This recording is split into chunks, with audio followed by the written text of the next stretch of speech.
কিন্তু আড়াআড়িভাবে না হয়ে যদি পাশে এই বরাবর রাস্তা বরাবর দৈর্ঘ্য বরাবর হাঁটা বোঝায় তখন একে বলতে হবে অ্যালং। এগুলির আগে সবই অ্যাট বলতে হবে, at school, at college, at the bank, at the station. প্রথমটা অ্যাট, তারপরেরটা in, at in, at. Welcome my dear students and friends, basic English grammar কোর্সের পার্টস অফ স্পিচ সিরিজের আজকে আমাদের প্রিপোজিশনের ক্লাস। আজকের ক্লাসটা অনেকটা গল্পের মতো।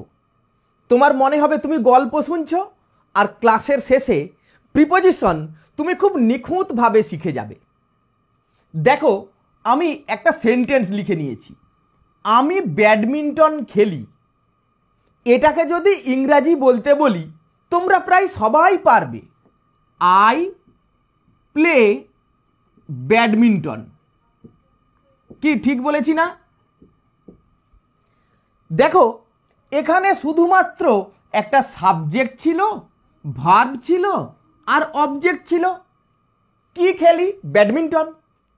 সবসময় তো আর এরকম ছোট ছোট সেন্টেন্স হবে না। যদি একটু বড় করি আমরা তাহলে কি হয় দেখো, আমি বারান্দায় ব্যাডমিন্টন খেলি। তাহলে আই প্লে ব্যাডমিন্টন এর সাথে আমি বারান্দায় কথাটা যোগ করে দিয়েছি। তাহলে আই প্লে ব্যাডমিন্টন বলার পরে এই যে বারান্দা মানে ব্যালকনি, এরকম যদি বলি ব্যালকনি, দেখো তো সেন্টেন্সটাকে ঠিক লাগলো? I play badminton balcony. এই যে একটা অন্তঃস্থ যোগ করা ছিল, এখানে লিখেছি দেখো, এই যে অন্তঃস্থ একার র এর এই রকম যোগ করা থাকলে এগুলি প্রিপোজিশন। এইবার প্রিপোজিশন তো বুঝলাম, প্রিপোজিশন তো অনেকগুলো, at, in, on, of, to, into, এরকম অনেক প্রিপোজিশন আছে। কোনটা বলবে তুমি? অ্যাট বলবো না ইন বলবো না অফ বলবো নাকি অন বলবো? কোনটা বলবো? এখানে খুব কনফিউজিং না? তাহলে এই যে এক একটা বিভক্তি এখানে দেওয়া আছে, এগুলো কখনো অ্যাট, কখনো ইন, কখনো অন, কখনো অফ, এদের নির্দিষ্ট কোনো ঠিক ঠিকানা নেই। আবার কিছু কিছু প্রিপোজিশন আছে যার একটাই ইংরাজি হয়, যেমন এখানে লিখেছি দেখো, সাথে, উইথ। এই যে সাথে আছে পরেরটাতে, উইথ।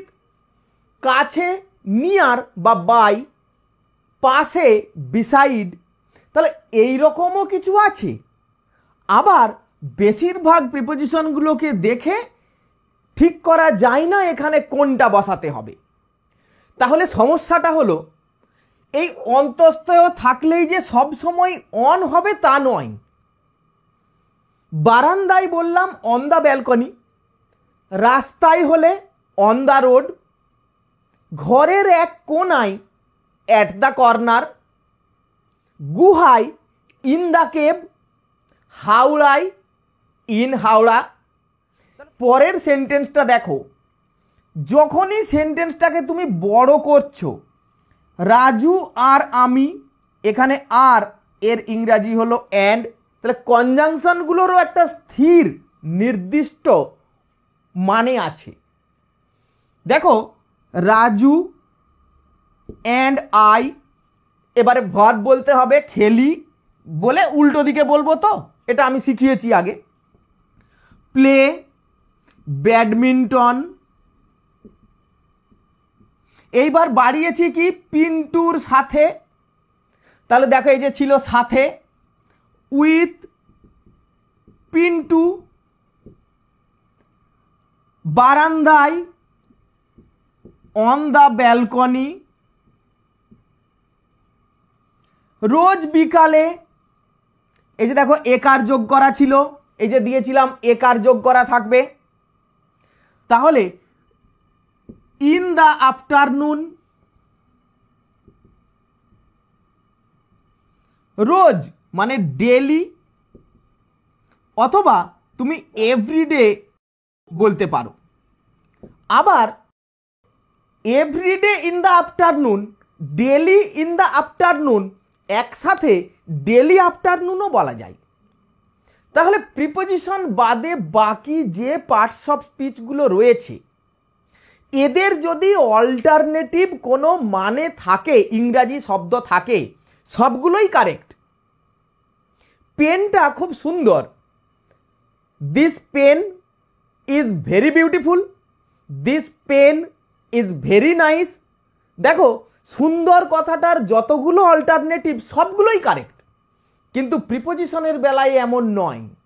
নির্দিষ্ট একটা জায়গায় একটাই প্রিপোজিশন বসবে, এটাই হলো প্রিপোজিশনের জটিলতা। আজকের ক্লাসের পরে তোমার কোনো জটিলতা থাকবে না, প্রিপোজিশন তুমি খুব দারুণভাবে শিখে যাবে। তাহলে এসো আগে বুঝে নিই যে এই প্রিপোজিশনগুলোকে আনলো কারা, কাদের সাথে সাথে এই প্রিপোজিশনগুলো এলো। এটা বুঝতে গেলে এই প্রিপোজিশন কথাটার মানেটা একটু বুঝতে হবে। দেখো এই প্রিপোজিশন কথাটাকে ভাঙলে আমরা পাই প্রি আর পজিশন। প্রি কথাটার মানে হলো আগে, মানে পূর্বে, আর পজিশন মানে অবস্থান করে বা বসে। এরা নাউন বা প্রোনাউনের আগে বসে, যে কেউ ওদেরকে আনতে পারবে না। এরা নাউন বা প্রোনাউনের আগে আসবে, আর এসে ওই নাউন বা প্রোনাউনটির সাথে সেন্টেন্সের বাকি অংশটার সম্পর্ক তৈরি করবে। যেমন দেখো, যদি তুমি এখানে অন দ্য ব্যালকনি না বলতে, অন যদি না বলতাম, তাহলে আমি ব্যাডমিন্টন খেলি ব্যালকনি, মানে কি ব্যালকনির নিচে না ব্যালকনির ভেতরে না ব্যালকনির উপরে, এটা বলতে হবে। ওই জন্য এখানে অন এসেছিল। দেখো এই ব্যালকনি নাউনটা ঠিক তার আগে অন এসে বসেছে। তাহলে কার আগে বসে? নাউন বা প্রোনাউনের আগে বসে। সব সময় দেখো সেন্টেন্সটাকে যখনই বড় করছি, পিন্টুর সাথে, দেখো পিন্টু, এই পিন্টু কথাটা যদি না থাকতো তাহলে সাথে কথাটার কোনো মানেই হয় না। তুমি এমন যদি পড়ো, রাজু আর আমি রোজ বিকালে বারান্দায় সাথে ব্যাডমিন্টন খেলি, কোনো মানেই নেই। তাহলে এই নাউন বা প্রোনাউনের সাথে এরা আসে, এসে বাংলায় দেখো পরে বসেছে। এই যে বাংলায় অন্তঃস্থয় এটা পরে আছে, কিন্তু ইংরেজিতে বলার সময় প্রিপোজিশনটা আগে বসাতে হবে। কেন? এই যে বললাম আগে বসে। আবার দেখো বারান্দায়, যখনই বাড়িয়েছি, বারান্দা তো একটা স্থানের নাম, জায়গা, ব্যালকনি, ঠিক তার সাথেই এই প্রিপোজিশনটা এসেছে। বিকালে, বিকাল তো একটা দিনের নির্দিষ্ট সময়ের নাম, ঠিক দেখো তার সাথেই এসেছে। ওই জন্য উইথ পিন্টু দেখো ঠিক পরেই নাউন আছে। অন দ্য ব্যালকনি, এই অন প্রিপোজিশনটার পরেও নাউন আছে। ইন দ্য আফটারনুন, এই যে ইনের পরে আফটারনুন, এটা একটা সময়ের নাম, দিনের একটা অংশের নাম। তাহলে এটা বুঝতে পারলে নিশ্চয়ই যে প্রিপোজিশন এই নাউন বা প্রোনাউনের আগে এসে বসে। কিন্তু তোমার মনে তো এমন প্রশ্ন আসতে পারে, স্যার এখানেই তো আমি একটা প্রোনাউন ছিল, কই এর আগে তো বসেনি কিছু, আই বলেছেন, কই অন আই, এট আই, কই কিছু তো বসলো না। আবার যে ব্যাডমিন্টন, এটা তো একটা খেলার নাম, নাউন, কই এর আগেও তো বসেনি। আই প্লে, কই টু ব্যাডমিন্টন, অফ ব্যাডমিন্টন, কই এমন তো হয়নি। কেন হয়নি এইটা খুব ভালো করে তোমাদের বুঝতে হবে। দেখো আমি এই অংশটা একটুখানি ইরেজ করে দিই, দিয়ে তোমাদের বুঝিয়ে দিচ্ছি যে কেন সব নাউন বা প্রোনাউনের আগে এলো না। একটা সেন্টেন্সের স্ট্রাকচার কি, মূল কথাটা কি, না সাবজেক্ট থাকবে, ভার্ব থাকবে আর অবজেক্ট থাকবে। এই তো একটা সেন্টেন্সের মূল স্ট্রাকচার। আমরা যদি এই সেন্টেন্সটাকে আমাদের ফ্যামিলির সাথে তুলনা করি, তাহলে এরা হলো এই পরিবারের সদস্য। এদেরকে বাড়িতে যেমন আমাদের বাবা মা ভাই বোন এদেরকে বসার জন্য আমরা সবসময় চেয়ার পেতে দিই না। প্রিপোজিশন হলো একটা চেয়ার, মনে করো প্রিপোজিশন হলো এই চেয়ার। বাবা মাকে আমরা তো চেয়ার পেতে দিই না, কাকে দিই না যখন কোনো প্রতিবেশী আত্মীয় বন্ধু বান্ধব আসে, বাইরের কেউ এলে তাকেই চেয়ার পেতে দিই। তাহলে এরা তো সাবজেক্ট অবজেক্ট, এরা তো বাড়ির সদস্য, এদের বসার জন্য ওই জন্য প্রিপোজিশনের চেয়ারটা দিতে হবে না। তাহলে কি শিখলে? সাবজেক্ট আর অবজেক্ট বাদে যখনই তুমি অন্য নাউন সেন্টেন্সে নিয়ে আসবে প্রত্যেকটাকেই প্রিপোজিশন দিতে হবে।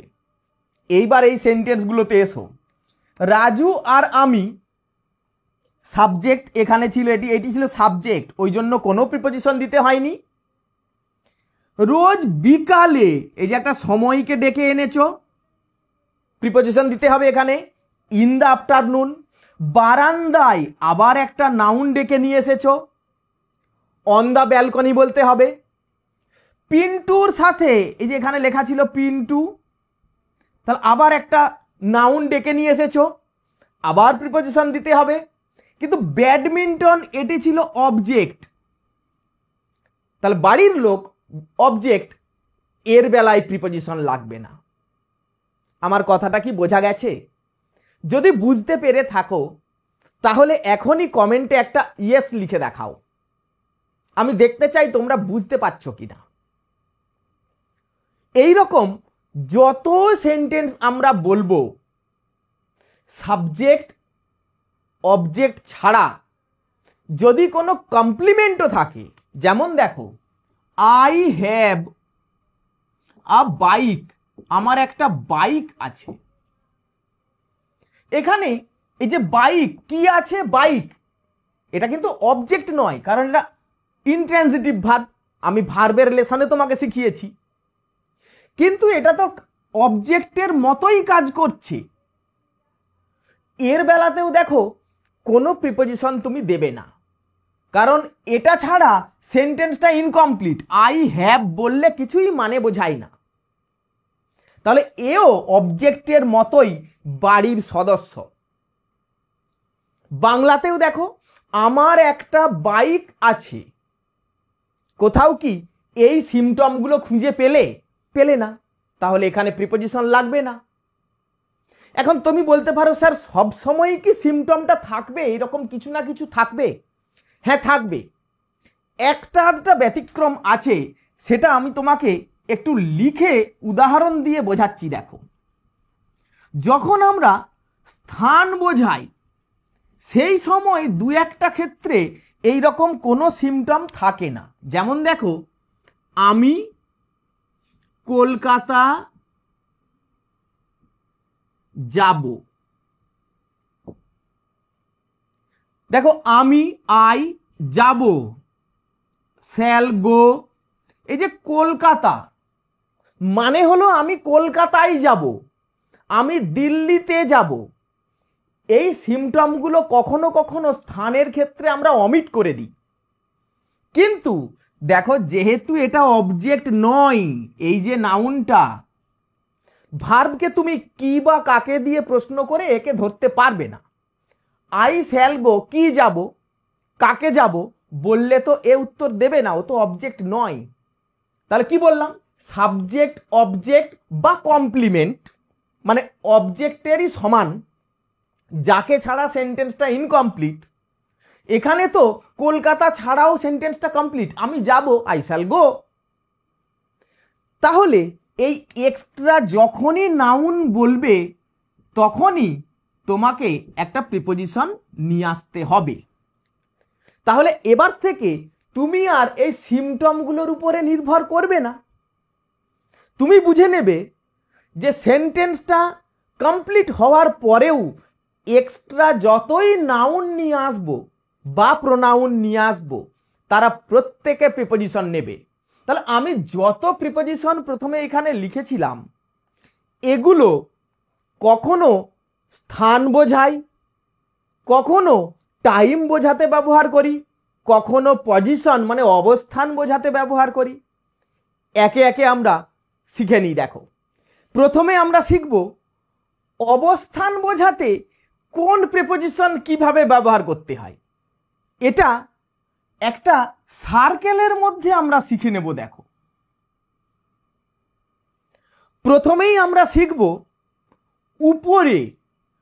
এই কথাটার তিনটে ইংরাজি হয়, অন, অ্যাবাভ, ওভার। এই তিনটের মানেই হলো উপরে। কখন কোনটা বলতে হবে? যদি এই তলদেশটা স্পর্শ করে কিছু একটা রাখা আছে, টেবিলের উপরে একটা বই আছে, a book is on the table, তার টেবিলটা ছুঁয়ে আছে। আমার হাতের উপরে একটা পেন আছে, a pen is on my hand, on my palm. ছাদের উপরে একটা ফুলের গাছ আছে, a flower plant is on the roof. বুঝতে পারছো নিশ্চয়ই? রাস্তার উপরে একটা বাস দাঁড়িয়ে আছে, অন দ্য রোড। চেয়ারের উপরে একটি বিড়াল বসে আছে, অন দ্য চেয়ার। এছাড়াও বাড়ির দেওয়ালে কিছু একটা ঝোলানো আছে, তখনও কিন্তু আমরা অন বলবো। দেওয়ালে হয়তো কোনো সেলফ আছে, তাক আছে, সেই তাকের উপরে কিছু রাখা আছে, তাহলে যে তল ছুঁয়ে থাকলেই সেগুলো অন দিয়ে বলতে হবে। তাহলে এই অ্যাবাভ আর ওভার কখন? না, যেটা আর একটু উঁচুতে আছে, আর একটু উঁচুতে আছে সেটি ওভার, আর খুব উঁচুতে থাকলে অ্যাবাভ। কিন্তু মনে রাখতে হবে, যদি গতিশীল অবস্থা বোঝায় তবেই আমরা ওভার ব্যবহার করব, আর যদি কোনো স্থির বস্তু হয় তখন আমরা অ্যাবাভ বলবো। কিভাবে বলবো দেখো, ওভার কখন বলবো? মাথার উপর দিয়ে একটা পাখি উড়ে গেল, a bird flew away over my head. গাছের উপর দিয়ে একটা এরোপ্লেন চলে গেল, an aeroplane passed over the trees. তাহলে গতিশীল বস্তু চলে গেল, তখন বলবো ওভার। আর অ্যাবাভ বলবো স্থির বস্তুর ক্ষেত্রে। যেমন সূর্য আকাশে আছে, সূর্য মাথার উপরে আছে, the sun is above our head. অনেক সময় দুটোই বলা যায়। যদি বলি মাথার উপরে হাতটা তোলো, তখন স্থির, এইভাবে তুমি এটা raise your hand above your head বলতে পারো, আবার ওভার ইওর হেড বলতে পারো। কেন স্যার? হাতটা তো স্থির, হাতটা তো চলে যাচ্ছে না, তাহলে ওভার কেন হবে? দেখো, ওভারের আর একটা ব্যবহার হলো, মনে করো এটা একটা রিভার, নদী, এর উপরে একটা ব্রিজ আছে, তাহলে এই যে কানেক্টেড, অ্যাটাচড, দুদিকে তো অ্যাটাচড, এই রকম অ্যাটাচড অবস্থায় কিছু থাকলেও সেটা উপরে আছে কিন্তু কোনো না কোনো কিছুর সাথে অ্যাটাচ হয়ে আছে, তখনও কিন্তু ওভার বলতে হবে। তাহলে হাত তুলছি, আমার হাতটা তো অ্যাটাচড, তখন বলতে হবে ওভার। এখানে অ্যাবাভ ওভার দুটোই হবে। কিন্তু এই যে নদীর উপরে একটা ব্রিজ আছে, দুদিকে যেহেতু অ্যাটাচড, এখানে বলবো there is a bridge over the river. কিন্তু যদি এই অবস্থান না বুঝিয়ে সংখ্যা বোঝাই, তখন কিন্তু অ্যাবাভ বলা যায় না। 50,000-এরও উপরে লোক এসেছিল বলি না, তখন উপরে মানে সংখ্যা বলছি। তাহলে মোর দেন মানে ওভার, এই সংখ্যার আগে অ্যাবাভ বলা যায় না। মোর দেন বা ওভার 50,000 পিপল কেম, এইভাবে বলতে হবে। তাহলে এই উপরে বলতে গিয়ে যে তিনটে প্রিপোজিশন নিশ্চয়ই তুমি বুঝে নিয়েছো। এইবার তাহলে আসো নিচে। তাহলে নিচে বলতে গেলে দুটো প্রিপজিশন আমরা ব্যবহার করি, আন্ডার আর হলো বিলো। দুটো তফাৎ হলো যেটা ঠিক নিচে, অল্প নিচে, সেটি আন্ডার, আর যেটা অনেকটা নিচে সেটি হলো বিলো। যেমন টেবিলের নিচে একটা বিড়াল আছে, আ cat is under the table, টেবিলের ঠিক নিচে। কিন্তু দেখো আবার একটা, মনে করো এটা নদী, রিভার, এর উপরের দিকে একটা ব্রিজ আছে, এই ব্রিজের উপর দিকে আবার বাস চলাচল করছে, একটা বাস যাচ্ছে। তাহলে বাসটার নিচে দুটো জিনিস আছে, বাসটার নিচে আছে ব্রিজ, আর তার খানিকটা অনেকটা নিচে আছে রিভার, নদীটা। তাহলে আমরা যখন এই ব্রিজটার কথা বলবো বা রাস্তাটার কথা বলবো তখন বলবো under. A road, a bridge is under the bus. আর রিভারের বেলায় বলবো the river is below the bus, বাসটার থেকে অনেকটা নিচে। নিশ্চয়ই তফাৎটা আমি তোমাকে বোঝাতে পেরেছি।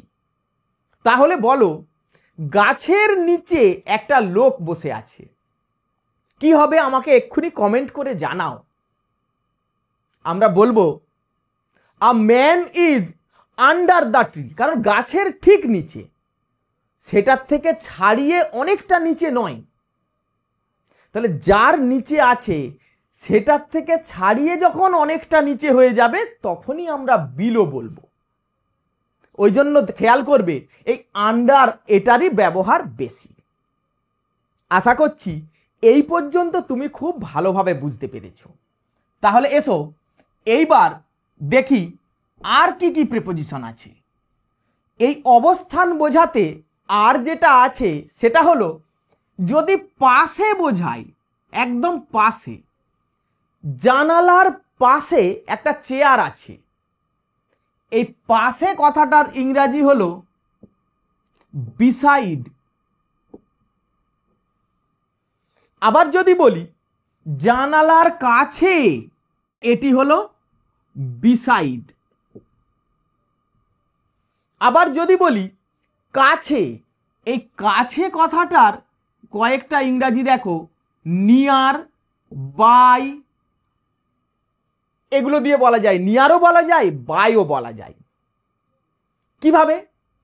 মনে করো এটা একটা ব্যাংক আর এটা একটা হসপিটাল, এর মাঝখানে আরো ঘরবাড়ি আছে। তাহলে কি বলবো, হসপিটালটা ব্যাংকের পাশে না ব্যাংকের কাছে? তাহলে দুটো যখন পাশাপাশি বোঝাবে তখন বিসাইড বলবো, আর ঠিক গায়ে গায়ে নয় কিন্তু কাছাকাছি তখন নিয়ার বলবো, বাইও বলা যাবে।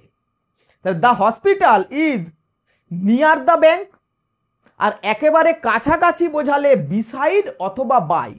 এই বাই কথাটা দিয়ে বিসাইডও বোঝায়, নিয়ারও বোঝায়, কিন্তু এই বাই কথাটা দিয়ে বিসাইডটাই বেশি বোঝানো হয়। তাহলে তুমি এবার বুঝে নিয়ে সেই মতো ব্যবহার করবে। মনে করো একটা বাজার আছে আর বাজারের কাছাকাছি জায়গায় একটা স্টেশন আছে, তখন পাশাপাশি যেহেতু নয় তখন বলবো the rail station is near the market. বলো কোনো সমস্যা হচ্ছে বুঝতে? এইবার এসো পরের গুলো দেখি। এবার দেখবো আমরা ভেতরে বোঝালে ইন, কোন জায়গার ভেতরে বোঝালে। ঘরের ভেতরে একটা অ্যাকোয়ারিয়াম আছে, an aquarium is in the house. আমার ব্যাগে একটা চকোলেট আছে, মানে ব্যাগের ভেতরে আছে, আর chocolate is in my bag. আবার ভেতরে যদি কোনো নির্দিষ্ট একটা বিন্দু বোঝায়, স্পট, এই কথাটাই বারবার ফিরে আসব। এই স্পট কথাটা, স্পট মানে হলো স্থল, নির্দিষ্ট একটা পয়েন্ট, তখন আমরা অ্যাট বলবো। ঘরের ভেতরে কিন্তু নির্দিষ্ট একটা স্পট বলছি, ঠিক দরজার মুখে, তখন বলবো at the gate, at the entrance. Do not stand at the gate, at the entrance. অনেক সময় বলা হয়, তুমি নিশ্চয়ই শুনে থাকবে, পরীক্ষা দরজায় কড়া নাড়ছে, the exam is knocking at the gate. তাহলে আমাকে বলো, এই যদি একটা ঘরের মেঝে হয়, ঠিক কোনায় একটা স্পটে একটা বল রাখা আছে, তাহলে বলবো আ বল ইজ অ্যাট দ্য কর্নার। কিন্তু মিডিলের বেলায় অ্যাট দ্য মিডিল বলা হয় না, ইন দ্য মিডিল বলা হয়। তার কারণ হলো, এটা তো কোনো পয়েন্ট নয়, মিডিলটা তো কোনো পয়েন্ট নয়। মিডিল মানে কি? মাঝামাঝি জায়গায়। এটা কোনো স্পট, একেবারেই বিন্দু বোঝাচ্ছে না, ওই জন্য ইন দ্য মিডিল বলতে হয়। এবার দেখো, তাহলে নির্দিষ্ট বিন্দু হলে অ্যাট। এইবার বাইরে থেকে ভেতরে প্রবেশ করা বোঝালে, গতিশীল অবস্থায় বাইরে থেকে ভেতরে প্রবেশ করছে, তখন বলতে হবে into. The cat ran into the house. বিড়ালটা বাড়ির মধ্যে দৌড়ে প্রবেশ করলো। The boy ran into the classroom. ছেলেটি দৌড়ে ক্লাসরুমে ঢুকে গেল। নিশ্চয়ই বুঝতে পারছো, খুব সহজ। এইবার ভেতর থেকে কেউ যদি বাইরে চলে যায়, তখন বলবো out of. A cat came out of the box. একটা বাক্সর ভেতরে একটা বিড়াল বসেছিল, ভেতর থেকে লাফ দিয়ে বাইরে চলে গেল, তখন বলবো out of the box. I came out of the house. আমি ভেতরে ছিলাম, বাইরে চলে এলাম। তাহলে এইগুলো দিয়ে গতিশীল অবস্থাটা বোঝানো হয়। এবার দেখো, যদি আড়াআড়ি ভাবে পার করে যাওয়া বোঝায়, মনে করো এটা একটা রাস্তা, এই রাস্তাটা লম্বা দিকে নয়, আড়াআড়ি ভাবে পার হয়ে যাওয়া, এটাকে বলে অ্যাক্রস। একটা খেলার মাঠ, মাঠটা আড়াআড়ি ভাবে পার হয়ে গেলাম। I went across the field, I walked across the field, I walked across the road. রাস্তাটা আড়াআড়ি ভাবে পার করে গেলাম।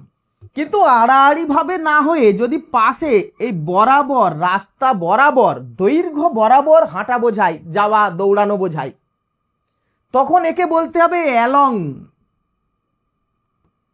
আমি নদীর তীর বরাবর হাঁটছিলাম, I was walking along the river. এটাকে ডাউন দিয়েও বলা যায়, down the river, down the lane, down the road. খুব সহজ না? এবার দেখো, যদি ভেতর দিকে পার করে বেরিয়ে যায়, একে বলে থ্রু। মানে ভেতরে ঢুকে ভেতর দিকে বেরিয়ে চলে যাওয়া। মনে করো একটা ঘর, বাড়ি, তার এই দিকের দরজাও খোলা, ওই দিকের দরজাও খোলা, একজন এই দিকে ঢুকে ওই দিকে পার হয়ে চলে গেল, তখন বলবো through. The boy ran through the house. ছেলেটি বাড়ির ভেতর দিকে পেরিয়ে চলে গেল। আ বুলেট, বন্দুকের bullet, ran through his body. তার বডির ভেতর দিকে এইদিকে ঢুকে ওইদিকে বেরিয়ে গেছে। এই যে থ্রু, পার করে চলে যাওয়া। এইগুলি এই অবস্থান বোঝাতে গিয়ে এই প্রিপোজিশনগুলোই আমরা ব্যবহার করি। তাহলে আজকে খুব সহজভাবেই তুমি বুঝতে পারলে কখন কোন প্রিপোজিশনগুলো বলি। একটু প্র্যাকটিস করে নিই ছোট্ট করে। মনে করো একটা বিড়াল পাঁচিলের উপর দিয়ে লাফ দিয়ে গেল। তাহলে এই ছিল একটা, মনে করো পাঁচিল, একটা বিড়াল এই দিক থেকে লাফ দিয়ে ওই দিকে চলে গেল। তাহলে এখানে ওভার বলবো না অ্যাবাভ বলবো? গতি বোঝাচ্ছে over. A cat jumped over the wall, দেওয়ালটার উপর দিকে পেরিয়ে চলে গেল। মনে করো আমি পকেটে একটা চকলেট রেখেছি, I have kept a chocolate in my pocket, পকেটের ভেতরে বোঝাচ্ছে, ইন বলবো। তাহলে বলো এই পর্যন্ত তুমি ভালোভাবে বুঝতে পারলে কি না? যদি বুঝতে পেরে থাকো তাহলে এখনই ভিডিওতে একটা লাইক দিয়ে আমাকে সেটা বুঝিয়ে দাও। এইবার আমরা শিখব কিভাবে প্লেস বোঝাতে প্রিপোজিশনগুলো ব্যবহার করি, স্থান বোঝাতে। এসো দেখি। দেখো প্রিপোজিশনগুলো এইভাবে ভাগ করে করে না পড়লে না তোমার মনে থাকবে না, কারণ এই অ্যাট, অন, ইন বিভিন্ন ক্ষেত্রে ব্যবহার করা হয়। এই ক্ষেত্রগুলো আলাদা আলাদা বুঝলেই প্রিপোজিশন তোমার কাছে জলের মতো সহজ হয়ে যাবে। প্লেস বোঝাতে গিয়ে আমরা বড় স্থান থেকে ছোট স্থানে আসবো। বড় স্থানের বেলায় একরকম প্রিপোজিশন, ছোট স্থানের বেলায় আর এক রকম প্রিপোজিশন। কি রকম? আচ্ছা, বড় স্থান মানে কি বলতে চাই? আমরা বলতে পারি গ্রহ বা উপগ্রহ। গ্রহ মানে প্ল্যানেট অথবা স্যাটেলাইট, উপগ্রহ। এর আগে অন বলতে হয়। আচ্ছা, গ্রহের উপরে, গ্রহের মধ্যে কি থাকে? অনেক দেশ, মহাদেশ, সাগর, মহাসাগর এইসব থাকে না? এদের আগে ইন বলতে হবে। দেশের মধ্যে আর কি আছে? রাজ্য আছে, তার মধ্যে আছে জেলা আছে। জেলার মধ্যে কি আছে? বড় শহর আছে, বড় শহর। আর আছে গ্রাম আছে অনেক, আর আছে ছোট শহর। এইবার দেখো, এই পর্যন্ত আমরা ইন বলবো, এইগুলি সব ইন। তাহলে আমি পৃথিবীতে আছি, আই অ্যাম অন আর্থ, যেহেতু গ্রহ তখন অন বললাম। আমি ভারতে আছি, আই অ্যাম ইন ইন্ডিয়া। আমি এশিয়াতে আছি, আই অ্যাম ইন এশিয়া, তাহলে কন্টিনেন্ট, মহাদেশ বললেও ইন। এবার যদি রাজ্যের কথা বলি, আমি পশ্চিমবঙ্গে আছি, I live in West Bengal. আমি হুগলি জেলাতে থাকি, আই লিভ ইন হুগলি। বড় শহর যদি বোঝাই, যেগুলোকে টাউন নয়, আমরা এগুলোকে বলি সিটি।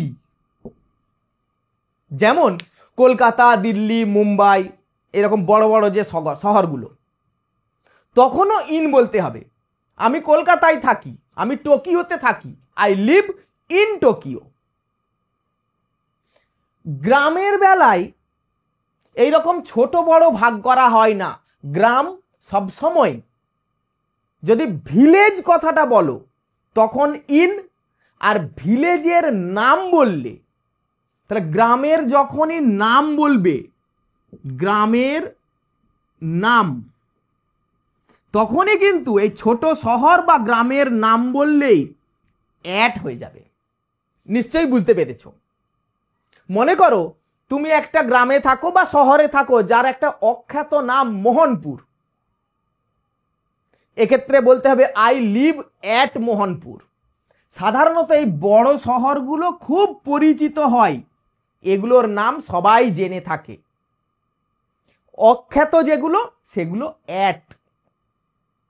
এইবার দেখো, শহর বা গ্রামের মধ্যে সে বড় হোক আর ছোট হোক, এর ভেতরে তো আরো অনেক স্থান আছে, যেমন স্কুল, কলেজ, ব্যাংক, স্টেশন মানে rail station, bus stop, hospital ইত্যাদি অনেক জায়গা আছে। তাহলে এগুলো তো আরো ছোট ছোট স্পট। ওই যে বলেছিলাম প্রথমে, স্পট বোঝালে ওগুলি সব অ্যাট। তাহলে এগুলি আগে সবই অ্যাট বলতে হবে, at school, at college, at the bank, at the station. আমি স্টেশনে দাঁড়িয়ে আছি, I am at the station, I am at Howrah station. এইবার যদি স্টেশনের ভেতরে বোঝাই, তার মানে এখন আর স্থান রইল না, এবার সেই অবস্থান আগেরটাতে চলে গেছি, কোনো জায়গার ভেতরে বোঝাই, তখন বলতে হবে ইন। মনে করো আমি স্কুলে গেছি, তাহলে বাবা আমাকে ফোন করে জিজ্ঞাসা করছে, কিরে তুই কোথায় আছিস, মানে আমার লোকেশন, আমার অবস্থানটা জানতে চাইছে। আই অ্যাম অ্যাট স্কুল, আমি স্কুলে আছি। এবার বাবা স্কুলের গেটে এসে গেছে, আমাকে আনতে এসেছে, আমাকে বলছে তুই কোথায় আছিস, আমি বলছি আমি ক্লাসরুমের ভেতরে আছি, অবস্থান ভেতরে বোঝাচ্ছি, তখন বলবো I am in the classroom. তাহলে ভেতরে কথাটা থাকলে তবে ইন বলবে, তা না হলে এইগুলোর ক্ষেত্রে সব অ্যাট দিয়ে বলবে। বলো তুমি বুঝতে পারলে কিনা? এর পরেও কি অ্যাট, ইন, অন এ স্থানের ব্যাপারে আর প্রিপোজিশন বলতে তোমার অসুবিধা হবে? মোটেই না, তুমি তো শিখে গেলে। এবার এসো আমরা সময় বোঝাতে গিয়ে কোন কোন প্রিপোজিশনগুলো ব্যবহার করি একটু দেখে নিই। দেখো, সময় বোঝাতে আমরা এই প্রিপোজিশনগুলো ব্যবহার করি। প্রথমেই শিখব এটা কখন ব্যবহার করি। সময়ের ক্ষেত্রেও তাই, অনেক বড় সময়, পিরিয়ড অফ টাইম বোঝালে একরকম, আর পয়েন্ট অফ টাইম বোঝালে আরেক রকম। একই কথা স্যার, এরকম হচ্ছে কেন? দেখো, বড় সময় বলতে তুমি কি বলতে পারো? শতাব্দী। শতাব্দী মানে কি? 100 বছর। সেঞ্চুরি, অনেক বড় টাইম। আর কি আছে? বছর মানে ইয়ার। আবার আমরা ডিকেড মানে দশক বলতে পারি, ডিকেড মানে দশক। তাহলে শতাব্দীর পরে আছে 10 বছর মানে দশক, বা তারপরে ইয়ার ধরবো। বছরের মধ্যে কি থাকে? মাস মানে মান্থ। আর কি আছে? মাসের মধ্যে 4টে সপ্তাহ, তাহলে সপ্তাহ মানে উইক।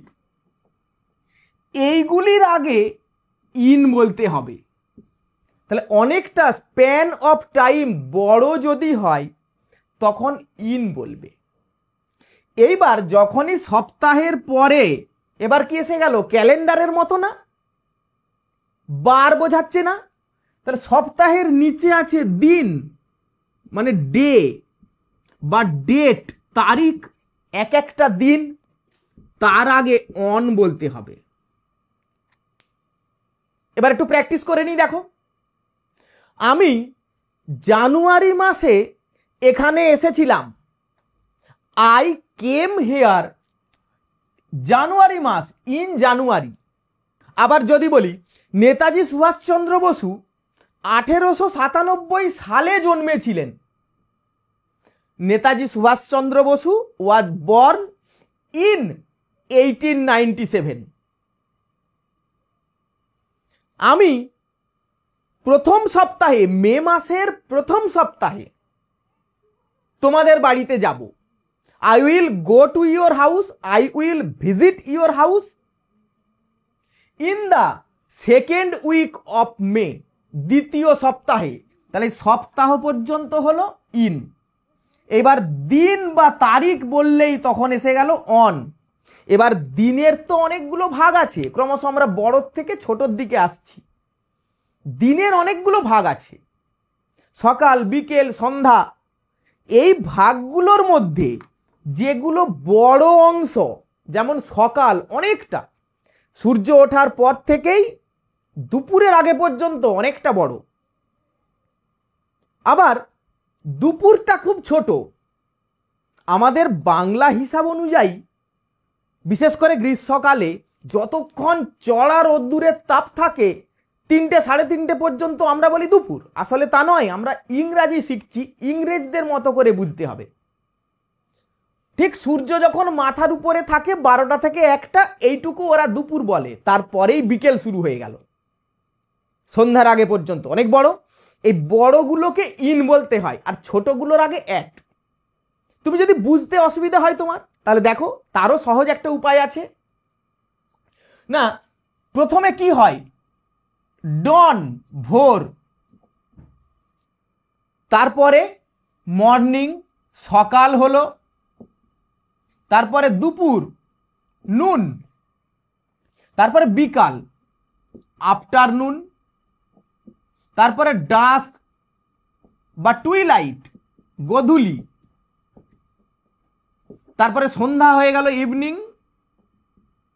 তারপরে রাত হয়ে গেল নাইট। তোমার বোঝার সুবিধার্থে তুমি করবে কি, প্রথমটা অ্যাট, তারপরেরটা in, at in, at in, at. এতেই অটোমেটিক্যালি সাজানো হয়ে যাবে। দেখো ডন যেহেতু ছোট টাইম, অ্যাট ডন, সকালটা বড় in the morning, at noon, in the afternoon, এগুলোতে দা বলতে হবে একটা করে।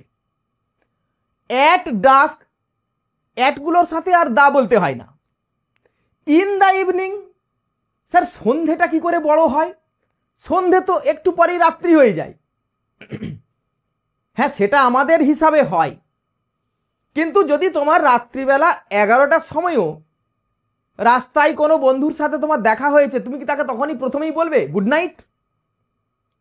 না, আমরা ঘুমোতে যাওয়ার আগে পর্যন্ত এই অ্যাক্টিভ যত টাইমটা পুরোটাকেই ইভিনিং বলি। ওই জন্য দেখবে তুমি যদি কোনো কাস্টমার কেয়ারে ফোন করো বা কোনো শপিং মলে যাও 10টার সময়ও, তখন তারা বলবে good evening sir, good evening ma'am. তাহলে ইন দ্য ইভিনিং, ইনগুলোর সাথে কিন্তু একটা করে দা বলতে হবে। আচ্ছা নাইট তো অনেক বড় স্যার, তার আগে অ্যাট কেন? আসলে নাইট এটা তো অ্যাক্টিভ আওয়ার নয়, আমরা ঘুমিয়ে পড়ি ব্যাস সকাল হয়ে যায়। দেখো সহজ কত মনে রাখার ক্ষেত্রে, at dawn, in the morning, at noon, in the afternoon, এই ইনগুলোর সাথে বলেছি একটা করে দা বলতে। তুমি খুব সহজেই মনে রাখতে পারবে কখন কি বলতে হয়। এইবার দেখো এই অ্যাট ইন অন ছাড়াও যেগুলো লিখেছি এইগুলো কিভাবে ব্যবহার করতে হবে, খুব সহজ এটাও। একটুখানি নজর রাখো, তোমার যদি ইচ্ছে হয় এগুলো তুমি তোমার খাতায় বা নোটবুকেও লিখে রাখতে পারো। দেখো মনে করো আমি নিয়েছি জানুয়ারি থেকে ডিসেম্বর, এই যে একটা টাইম 12 মাস, তাহলে কোনো সময়ের এই শুরুটা, এটা শুরু থেকে শেষ পর্যন্ত, এটা বলবো ফ্রম জানুয়ারি, আমি সংক্ষেপে লিখলাম ফ্রম জানুয়ারি টু ডিসেম্বর। যদি শুরু থেকে শেষ পর্যন্ত বোঝায় তখন ফ্রম আর টু, ফ্রম মানে থেকে, টু মানে পর্যন্ত।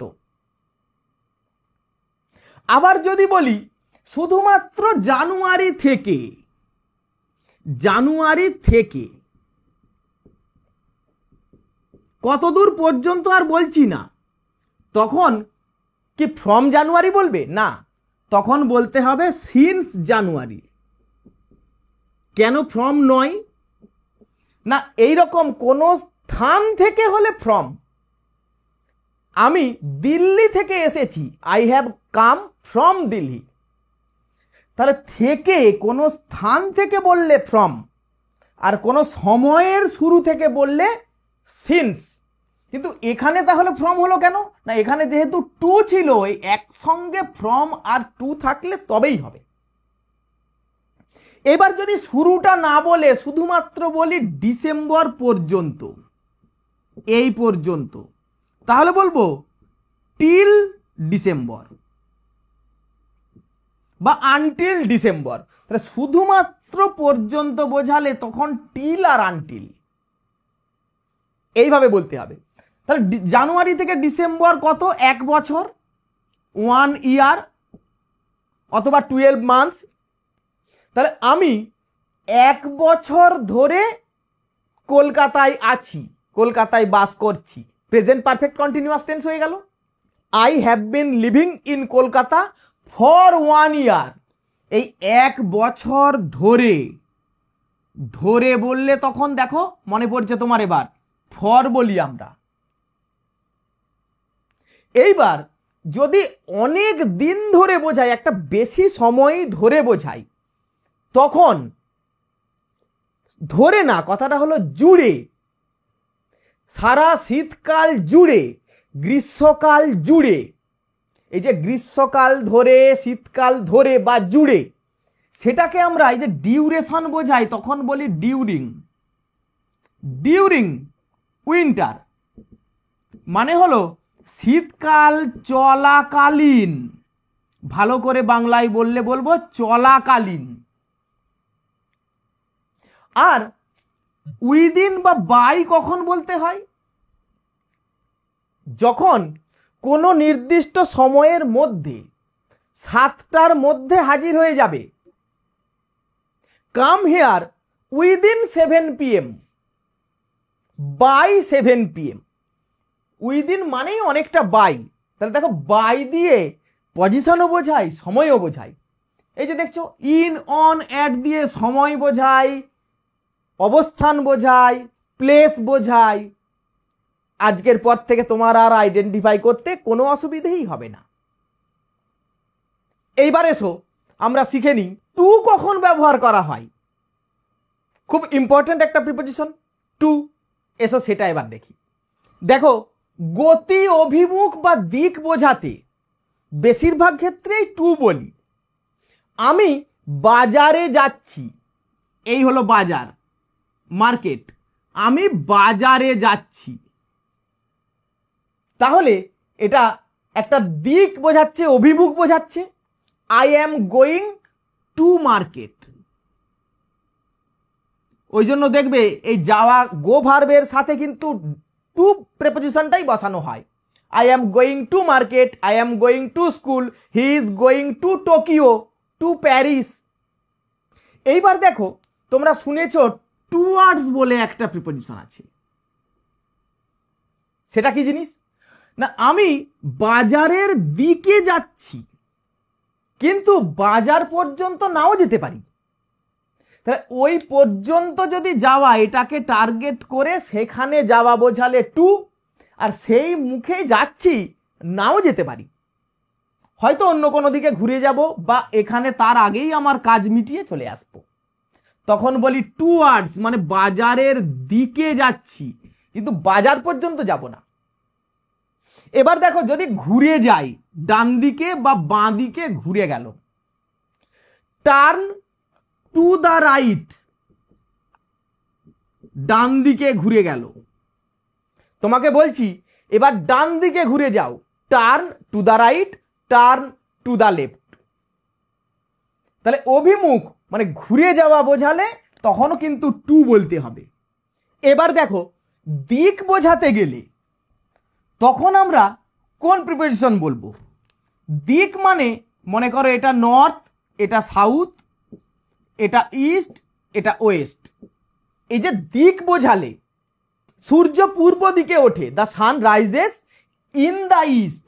দেখো দিক বোঝালে ইন দ্য ইস্ট। সূর্য পশ্চিমে অস্ত যায়, ইন দ্য ওয়েস্ট। তাহলে শুধুমাত্র নির্দিষ্ট একটা দিক বোঝালে স্টেশনটা পশ্চিম দিকে, the rail station is in the West, এইভাবে বলবো। এবার যদি কোনো অবস্থানের পরিপ্রেক্ষিতে আর একটার কথা বলছি, আমি এখানে আছি, এখানে হলো পার্ক আর এটা হলো ব্যাংক, এটার পরিপ্রেক্ষিতে এদিকে যদি বলি the bank is to the south of park, তাহলে ব্যাংকটা এই পার্কের থেকে কোন দিকে? তাহলে দুটো যদি থাকে, একজনের অবস্থার পরিপ্রেক্ষিতে আরেকটা, তখন বলতে হবে to the West of the bank বা দ্য পার্ক। এখানে টু বলবো আর অফ বলবো। মুম্বাই দিল্লির পশ্চিম দিকে। Mumbai is situated to the West of Delhi. তাহলে এই পর্যন্ত নিশ্চয়ই তোমার বুঝতে কোনো অসুবিধে হয়নি। এবার আমরা টু এর আরো কয়েকটা খুব সহজ সরল ইউজ আছে যেগুলো না শিখলেই নয়, সেদিকে একটু নজর দেব। কি না, কারো কাছে, কারো প্রতি বা কারো উদ্দেশ্যে এইরকম বোঝালে তখন কিন্তু টু বলতে হয়। ওটা আমাকে দাও মানে আমার উদ্দেশ্যে দিয়ে দাও, তখন বলবো গিভ ইট টু মি। আবার যদি বলি তোমার প্রিন্সিপালকে একটা চিঠি লেখো, write a letter to your principal, মানে প্রিন্সিপালকে উদ্দেশ্য করে লেখো, টু ইয়োর প্রিন্সিপাল। এইভাবে কারো কাছে, কারো প্রতি, কারো উদ্দেশ্যে এমন বোঝালে টু দিয়ে বলতে হয়। আর তোমরা জানো ইনফিনিটিভ মানে টু এর পরে ভার্ব বসালে বাংলায় সেই ক্রিয়াপদের সাথে একটা তে আসে, এটাকে ইনফিনিটিভ বলি। যেতে টু গো, ভার্বের এই জিরো টেন্স মানে কোনো টেন্স লাগে না তখন আর। খেতে টু ইট, হাঁটতে টু ওয়াক, লিখতে টু রাইট, পড়তে টু রিড, এইরকম। তাহলে নিশ্চয়ই বুঝতে পেরেছো টু কখন কাজে লাগে। এবার এসো আমরা আরেকটু এগিয়ে যাই। এইবার দেখব আমরা বিটুইন আর অ্যামং কি কাজে লাগে। বিটুইন নাকি অ্যামং? যদি দুজনের মধ্যে হয় তখন বিটুইন, তাহলে বিটুইন হলো দুজন, দুইজন। আর অ্যামং হলো বহু মানে দুজনের বেশি। মনে করো অমল, এখানে আছে অমল, এখানে আছে বিমল, মাঝখানে বসেছে সুনীল, বলবো Sunil is between Amal and Bimal.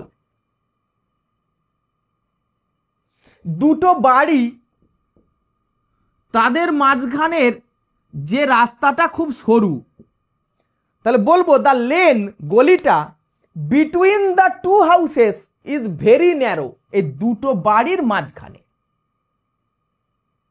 ঠিক তেমন ভাবেই বলবো যদি মনে করো অনেকগুলো ছেলে মেয়ে আছে, তাদের মধ্যে বলছি চকলেটগুলো ডিস্ট্রিবিউট করে দাও, ডিভাইড করে দিয়ে দাও, তাহলে distribute this chocolates among the children, এই বাচ্চাদের মধ্যে ভাগ করে দাও। তাহলে দুইয়ের বেশি হলেই তখন অ্যামং। গাছেদের ভেতর দিয়ে পাখিটা উড়ে গেল, the bird flew among the trees, দুইয়ের বেশি, অনেক গাছের ভেতর দিয়ে উড়ে গেল, অ্যামং দ্য ট্রিজ।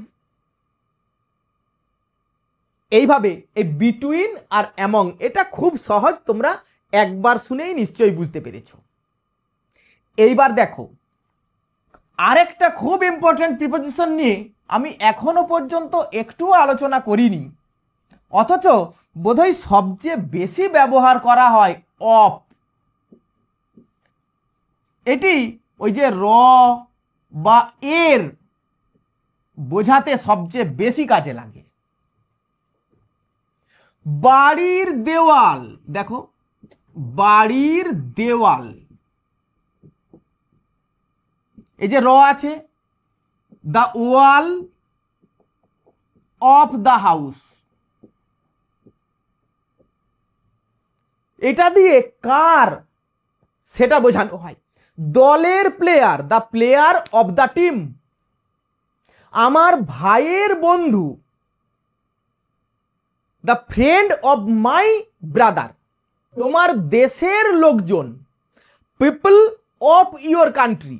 দেখো দেশের, এখানে এর যোগ করা হয়েছে, দেশের লোকজন, পিপল অফ ইয়োর কান্ট্রি। তুমি একজন কলেজের ছাত্র, you are a student of ABC college. তুমি ক্লাস 10-এর ছাত্র, you are a student of class 10। তাহলে সাধারণত র আর এর বোঝাতে গিয়েই এই অফ কথাটার বেশি ব্যবহার করি আমরা। কখনো কখনো এর বদলে, অফের বদলে অ্যাপোস্ট্রফিও দেওয়া যায়। The friend of my brother, আমার ভাইয়ের বন্ধু, মানেই মাই ব্রাদার্স ফ্রেন্ড। এটাকে এমনও বলা যায়, মাই ব্রাদার্স ফ্রেন্ড। দেখো খুব সহজ না?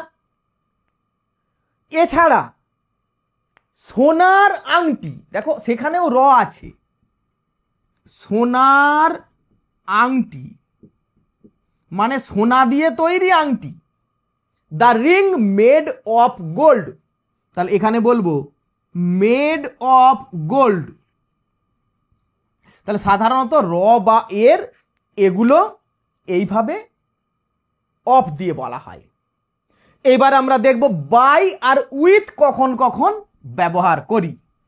বাই উইথ, দেখো এই বাই আর উইথ দুটো দিয়েই দ্বারা বোঝায়, কখনো সাথে বোঝায়। যদি কোনো কিছুর দ্বারা কিছু করা হয়, ছাত্রদের দ্বারা গাছ লাগানো হয়েছিল, trees were planted by the students. তাহলে ব্যক্তি দ্বারা হলে, ব্যক্তির দ্বারা কোনো কাজ হলে তখন বাই, আর বস্তু দ্বারা কোনো কাজ হলে তখন উইথ। ছুরি দিয়ে আপেলটা কাটো, কাট this Apple with a knife, এই যে বস্তু দিয়ে। এইভাবে এই দ্বারা বা দিয়ে বোঝানো হয়। আর কারো সাথে যাওয়া, বাবার সাথে, মায়ের সাথে, সেটা তো উইথ দিয়ে জানোই। এবার দেখো আরো একটা খুব সহজ, যেটা হলো যানবাহনের ক্ষেত্রে আমরা বলি, সেটা কি না বাই আর অন। যে গাড়িগুলো যেগুলো ঢাকা, যার ভেতরে ঢুকে বসতে হয়, সেগুলি হলো বাই। আর মনে করো সাইকেল, যেটাতে চড়ে যেতে হয়, যেটা ঢাকা নয় খোলা, সেটাতে চড়ে যাওয়াটাকে বলতে হয় অন। তাহলে রাইড বলে এগুলোকে, ride. Ride on the horse, on a bicycle, on the bike, on rickshaw. আর তুমি মনে করো বাসে চেপে যাচ্ছ, you are going by bus, by train, by aeroplane. যেহেতু তার ভেতরে ঢুকে বসতে হয়, সেগুলো বাই। হেঁটে যাওয়া বললে কি হবে জানো? খুব ইন্টারেস্টিং। যদি তুমি বলো হেঁটে যাচ্ছি, তখন শুধু বলবে অন, তখন বলবে অন ফুট, মানে পায়ে হেঁটে। এই অনের আরো একটা খুব সুন্দর ব্যবহার আছে। কোনো যন্ত্র, ইনস্ট্রুমেন্ট বোঝালে, তুমি কম্পিউটারে কাজ করছো, তুমি ফোনে ছবি আঁকছো, তুমি হারমোনিয়ামে গান করছো, তুমি টিভিতে খেলা দেখছো, এগুলো যন্ত্র বোঝালো, ডিভাইস, ইনস্ট্রুমেন্ট। তখন বলতে হবে অন কম্পিউটার, অন টেলিভিশন, এইভাবে। তাহলে দেখো আজকে প্রাথমিক সমস্ত প্রিপোজিশনগুলো সম্পর্কে তোমাকে আমি খুব সহজ ধারণা দিয়েছি। যদি কোনো অংশ বুঝতে অসুবিধা হয়, তুমি সেই অংশটা আবার দেখবে, প্রয়োজনে খাতায় লিখে রাখবে। আজকের ক্লাসটা আশা করি তোমার খুব ভালো লেগেছে। যদি ভালো লেগে থাকে ভিডিওতে লাইক দেবে, কেমন লেগেছে কমেন্ট করে জানাবে, আর ভিডিওটা বন্ধুদের মধ্যে শেয়ার করবে। আজকের ক্লাস এখানেই শেষ করলাম। এই প্রিপোজিশন সম্পর্কে আরো ব্যতিক্রমী যে ব্যবহারগুলো, সেগুলো নিয়ে আমি পরে আবার একটা ক্লাস নিয়ে আসব। See you in the next class. Thank you for watching.